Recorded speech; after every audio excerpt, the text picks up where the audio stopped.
seorang pria yang kaya raya. Dia memutuskan untuk mengosongkan rumah sewaan yang dimilikinya karena seseorang yang menyewa rumah si pria kaya tersebut tidak dapat membayar uang sewa selama 3 bulan. Sehingga si pria kaya itu mengirim anak buahnya menjalankan tugas bersama para polisi untuk mengosongkan rumah miliknya. Tetapi setelah beberapa hari kemudian, dia pun mengetahui bahwa pengosongan rumah tersebut tidak dikerjakan.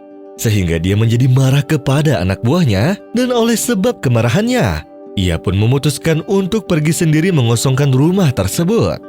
Ia sempat berpikir bahwa penghuni rumah tersebut adalah orang yang kuat. Namun sebelum dia pergi, salah satu orang telah mengingatkannya dengan sabda Rasulullah. Orang yang bersifat rahmat akan dikasihi oleh Allah yang Maha Pengasih. Maka bersifat rahmatlah kepada penduduk bumi. Niscaya kamu akan dikasihi oleh penduduk di langit. Namun si orang kaya itu pun tidak menghiraukan kata-kata si orang tersebut. Lalu ia pergi bersama seorang polisi untuk mengusir seseorang yang menunggak tersebut. Dan ketika si orang kaya itu mengetuk pintu kediaman dengan kuat dan keras, lalu seorang lelaki tua membuka pintu sambil berjalan dengan langkah yang sangat lambat. Sehingga si orang kaya itu pun memasuki kediamannya dan hanya menemukan 2 atau 3 alat perabot.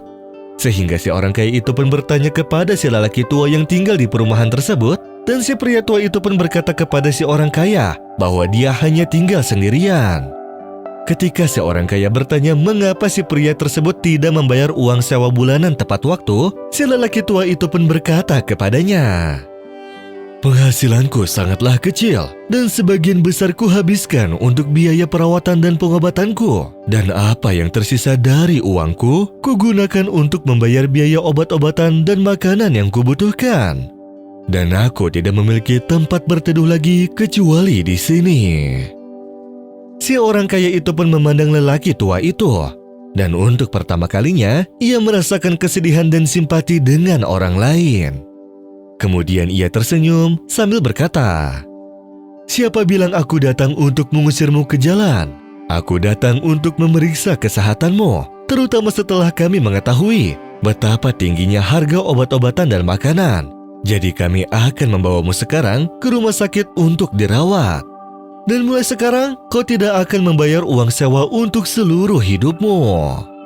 Mendengar hal tersebut, si orang tua itu pun sangat bersukacita. Dan sebelum dia siap untuk berangkat ke rumah sakit, dia pun meminta kepada si orang kaya itu untuk berkunjung ke rumahnya. Sehingga si orang kaya itu setuju dan memberinya ponsel serta nomor baru agar dapat menghubunginya kapan saja.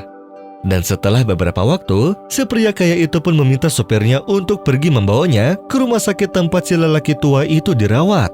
Dan ketika di perjalanan, dirinya dikejutkan oleh lalu lintas yang padat. Sehingga setelah ia memeriksanya, diketahuilah dari istrinya bahwa putranya yang masih kecil telah selamat dari kecelakaan mobil saat dia hendak menyeberang jalan. Sehingga setelah mendengar hal tersebut, si pria kaya itu pun menyadari bahwa kelangsungan hidup putranya adalah karena bantuan yang telah dia lakukan kepada si lelaki tua tersebut. Sehingga dirinya menangis dan berjanji tidak akan berbuat yang tidak selayaknya dilakukan kepada siapapun. Dan ia akan selalu berada di samping orang-orang miskin dan orang-orang yang membutuhkan bantuan dengan semua yang dimilikinya.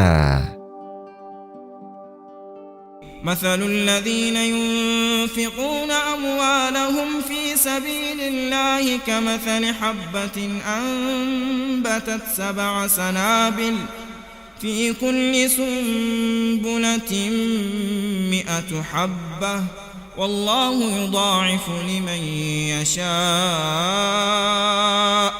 والله واسع عليم.